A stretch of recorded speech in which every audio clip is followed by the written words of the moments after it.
Do you know that the Ukraine has 15 nuclear reactors, including Chernobyl? Yes. And they're touting possible war there. Hello, my name is Stanley Heller. Welcome to The Struggle. I'm going to read to you a bit that I sent to my member of Congress a few days ago. The Israeli paper of record, Haaretz, reported that an 80-year-old Palestinian man, who was also a U.S. citizen, was stopped by Israeli soldiers and detained for hours. Omar Abdelmajid Assad was the victim. Israeli soldiers stopped his car, bound him, blindfolded him, and led him away to a building under construction. Haaretz continues, another villager said he saw Israeli soldiers walking Assad away around 3 a.m. You can imagine his terror. The soldiers released him. He was found an hour later, dead, apparently of a heart attack. You can be sure if Omar Assad had been suspected of any real offense, he would have been held for days or weeks. What happened to him is part of the policy of general terror towards the Palestinian population to show who's boss. From the article in Haaretz, it appears the State Department wants clarification. What a grotesque joke.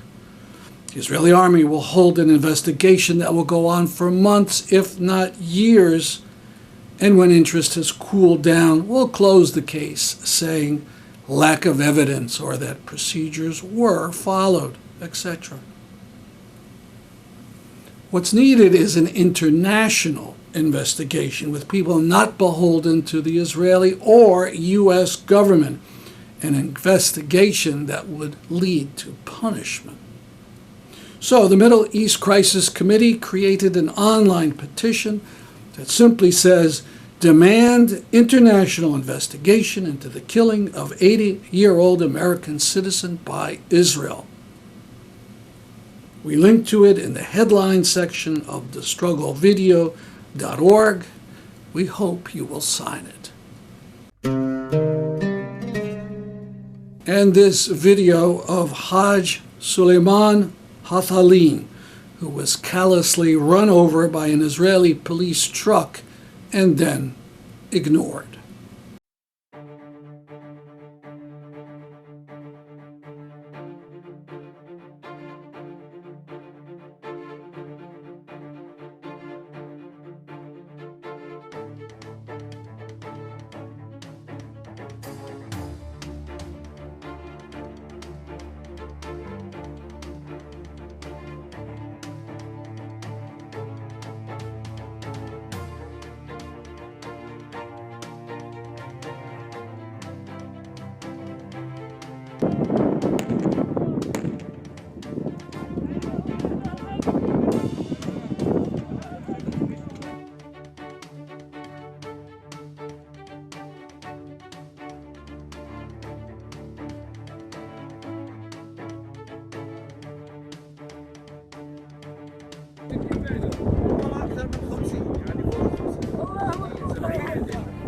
الله ابوك انا جناه القلب.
In the Connecticut Mirror, an opinion piece about the hard-hearted Connecticut congressional delegation that refuses to support basic Palestinian rights, even for children. The writer is John Fussell. Also in Haaretz, a report about 2 Israeli military commanders who were shot dead by so-called friendly fire. 2 teams of Israeli soldiers were on a hunt for thieves when one group thought they saw Arabs with night vision goggles. They did what they usually do with Palestinians: shoot first and ask questions later.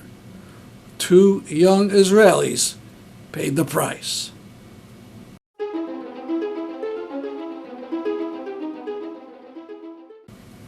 Let me ask you a question. How did World War II start? According to the Germans, they said a Polish unit attacked German soldiers, and so they attacked Poland in self-defense. Of course, it was a lie. That Polish unit was really Nazi soldiers in disguise. I bring this up because the situation along the Russian-Ukraine border is rapidly getting out of hand. Biden's people says Russia already has sent units into Ukraine to stage a false flag attack on Russian troops, much like what happened in 1939. The U.S. has been threatening major sanctions if Putin invades, and Putin is threatening to cut off diplomatic relations with the U.S. Biden's people are openly speculating that they might supply weapons to Ukrainians under Russian occupations, as the U.S. did decades ago in Afghanistan. The empires are at it again, and they could drown the whole world in blood. We say no invasion of Ukraine. Guarantee Ukraine will not be part of NATO. Dissolve NATO. Take disputes to the United Nations. And solidarity with Ukrainians already under Russian occupation.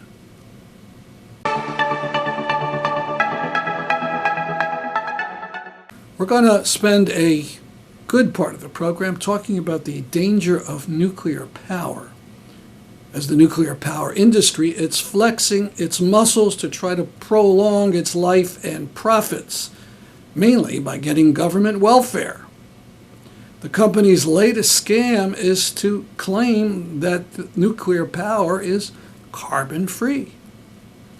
There was a panel held recently on Zoom. One of the speakers was Helen Caldicott, a Gandhi Peace Award winner who helped spur the growth of 2 anti-nuclear organizations that both won the Nobel Peace Prize years apart. The issue of global warming. Nuclear power is not the answer to global warming. I think a lot of the physicists love the idea of E equals mc squared. It's almost the energy equals the mass of the atom times the speed of light squared. It's almost like an orgasmic equation. Nuclear power is not clean and it's not green. The amount of energy, fossil fuel energy used to mine the uranium, to mill the uranium, to enrich the uranium, to produce the nuclear fuel rods, to build a huge reactor and then decommission it at the end of its life is an enormous amount of CO2. But they say it's clean. It makes massive quantities of radioactive waste, over 200 isotopes, some which last seconds and some which last millions of years. And these isotopes, or like plutonium and cesium and strontium, they leak from the waste storage facilities. They get into the water supplies. They bioconcentrate in the food chains by orders of magnitude at each step, like crustaceans, little fish, big fish, then us. And we stand at the apex of the food chain. And if you eat a fish with strontium-90 in it, and Japan's about to release over 1 million tons of radioactive water into the Pacific, and the fish swim everywhere. And if you eat a fish with cesium in it, you can't taste it, you can't smell it, you can't see it. The cesium goes to endocrine organs, the thyroid, the pancreas, and muscles. And that little atom of cesium shoots out little tiny electrons continuously, and the electrons hit the genes in the cell. In every cell is a gene which controls the rate of reproduction called the regulatory gene. If that is damaged by the electron, it will sit silently for any time from 5 to 50 years. Then one day that cell starts dividing in an uncontrolled fashion, producing billions of cells, and that's cancer. So it takes one atom of cesium hitting one regulatory gene to kill you, and you don't know that's happening. Furthermore, when the cancer appears, we physicians don't know what's caused it. We certainly know that radiation induces cancer. So nuclear power plants are cancer factories, pure and simple. There's a huge amount of radioactive waste now, and the Nuclear Regulatory Commission apparently has just resolved that they're going to package it up in huge containers, which aren't very appropriate, made by Holtec, a company, and the containers are too thin really to hold the radioactive waste. Take this huge radioactive waste containers across the country to New Mexico, and I think Arizona, and bury it there, because not many people live there. But we're talking about this waste has to be isolated from the ecosphere for 1 million years, according to the EPA. So we stand on the brink of a nuclear catastrophe, either epidemics of cancer, leukemia, genetic deformities, and my specialty is cystic fibrosis, the most common genetic abnormality in white people, and it's a fatal disease, usually for children. Genetic abnormalities, congenital abnormalities, babies born with no brains or spina bifida or the like, and cancer and leukemia. So nuclear power is a disease-producing process. Yes, we stand on the brink of catastrophic global warming, but in Australia, we can become the renewable energy superpower of the world with solar panels, and it's just growing like crazy, and wind farms and the like, and that's how we'll power our systems. If, in fact, we need nuclear power to power our systems and we leave a legacy of fatal disease for our descendants, we shouldn't be doing it. Maybe we shouldn't be using electricity, but actually we can because of renewable energy. So as a physician, I want everyone to understand the dangers implicit in the nuclear fuel cycle and nuclear power, and the dangers implicit in what Biden's doing with the Russians now, threatening them with sanctions. But, it could lead to nuclear war. These countries, Russia and America, they have thousands of nuclear weapons on hair trigger alert. And what we've got to do urgently, and everyone listening, get it into your brains and your psyches and your emotions to understand we now do live on the edge of a catastrophe. The people in Congress don't understand it. And as I said, they're corporate prostitutes. It's up to you now, every single one of you, to get to know your representatives, because you do have a democracy, but you don't unless you use it. And I know that's a pain in the neck, and you've got to get up from your computers, and you've got to put on your clothes, and you've got to walk around, and you've got to get to know your politicians and the like. Educate them, teach them. I spent an hour and a quarter with Reagan trying to educate him about nuclear war and nuclear weapons. He was on the verge of dementia, and I could tell that. But after I met with him, I thought I'd had no impact. But then he started to say nuclear war must never be fought and can never be won, which major nations at the UN have just resolved. What a stupid thing they have to resolve. And he started working with Gorbachev. And in Reykjavik in 1988, the two men almost agreed to abolish nuclear weapons. But Reagan was hung up on Star Wars, which he'd learnt from Edward Teller, And Gorbachev knew Star Wars wouldn't work, but the whole thing collapsed because of that. So we were on the brink, and we'd helped to lead that movement of bilateral nuclear disarmament. Anyway, it's like we've got a fatal terminal disease, each of us, and we do. And we do have the ability to change it, but you've got to educate those people in Congress.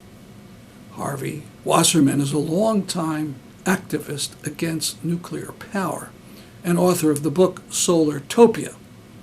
He talked about the latest developments in the nuclear industry in the United States. Real quickly, Helen, update on the nuclear power industry.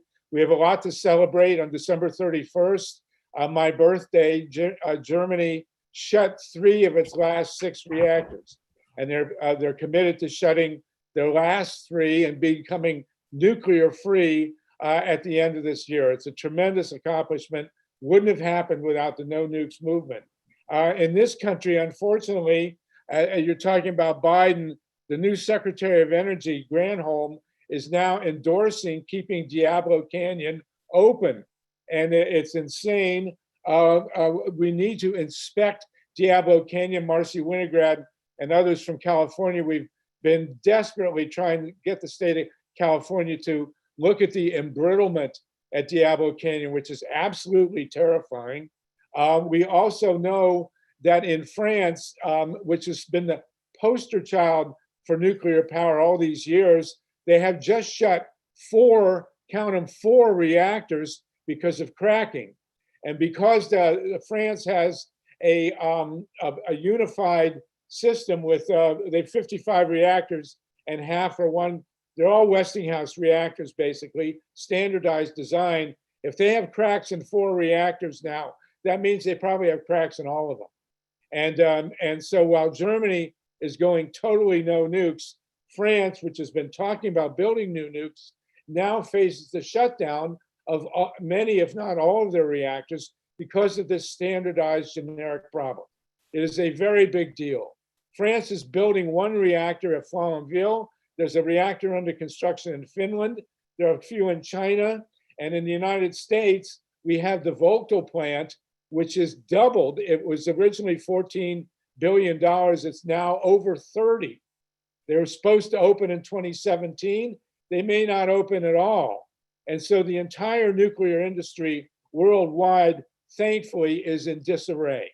Thanks largely because of your work and the work of the anti-nuclear movement. But we still have 93 reactors in the United States, each one of which could have a significant problem that could cause it to blow up and have major radiation releases. So we are desperately fighting reactor by reactor now. It's no longer really an issue of the generic nuclear power versus renewables. As you've mentioned, we know that we have won the fight with renewable energy. It is cheaper, safer, cleaner, more reliable. It's actually one of the greatest technological revolutions in human history is the advance of solar and wind. And this brings us to the last thing I want to mention, which is that in California, the fossil nuclear industry, and they're completely united, we call them King Kong, coal, oil, nukes, and gas. They have gotten through the California Public Utilities Commission a regulation that could kill rooftop solar in California. And so my email is solartopia@gmail. I'll put it in the chat. We have to stop this anti-solar regulation from the CPUC. We need to stop the governor from signing that bill. And we need to get the legislature to stop it because solar, there are 50,000 people in California working in the solar industry now. It's one of the biggest employers in the world. In fact, renewable energy is the biggest source of new jobs in the entire world right now. And it's advancing very, very rapidly along those lines, thanks to the work of the No Nukes movement. Got my shirt. We started in the 70s, and we are winning. But the question is, will we shut all the reactors and will we convert to renewable energy? like Germany plans to do, like California plans to do. That's the fourth and fifth biggest economies in the world. Germany and California are committed to 100% renewables. The question is, can we shut the reactors before the next one blows up and when we get converted to renewables? Helen, what do you think about that? Well, they have to be shut down, but it doesn't solve the problem of radioactive waste, does it, Harvey?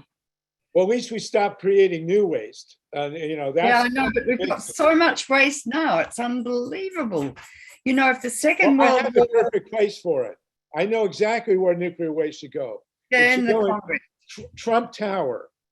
Trump Tower is perfectly. No, wait a minute, Harvey. I wanted to say, if the Second World War was fought today in Europe, Europe would be uninhabitable because of all the nuclear reactors. Do you know that the Ukraine has 15 nuclear reactors, including Chernobyl?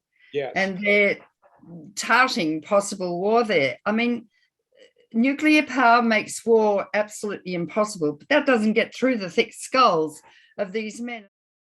Why do we have a BBB bill? They're talking about this bill for infrastructure. It includes a $35 billion bailout for the nuclear power industry, for God's sakes.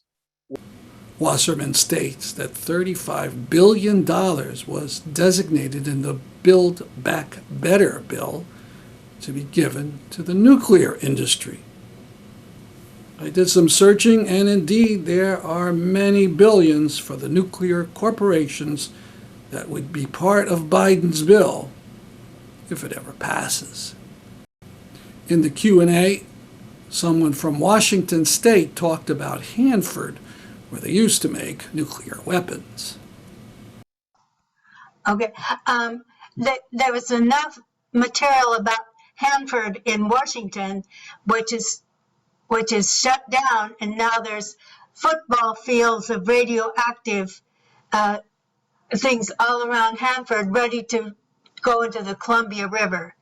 And they're leaking those things that they put it in, and they hire guys to go try to corral all that nuclear waste, and they keep getting sick.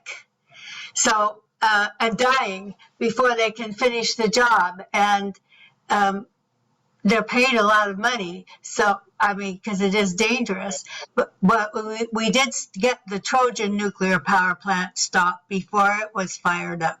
So also, there were 4 other reactors. There were 5 reactors that they were going to build in Washington State, and 4 of them went down when Whoops went bankrupt.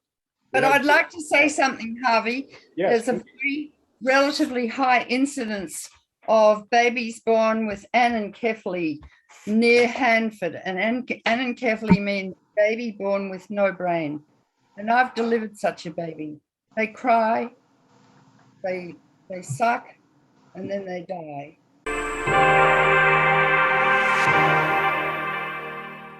Now some headlines from Democracy Now! UN Secretary General Antonio Guterres has made an impassioned plea for the U.S. and the World Bank to release billions of dollars of Afghan assets that were frozen after the Taliban takeover in August. Guterres warned Thursday Afghanistan faces economic and social collapse, with some 8.7 million Afghans now teetering on the brink of starvation. He also called on the international community to step up and fund the UN's $5 billion humanitarian appeal. Freezing temperatures and frozen assets are a lethal combination for the people of Afghanistan. Rules and conditions that prevent money from being used to save lives and the economy must be suspended in this emergency situation. International funding should be allowed to pay the salaries of public sector workers and to help Afghan institutions deliver health care, education, and other vital services.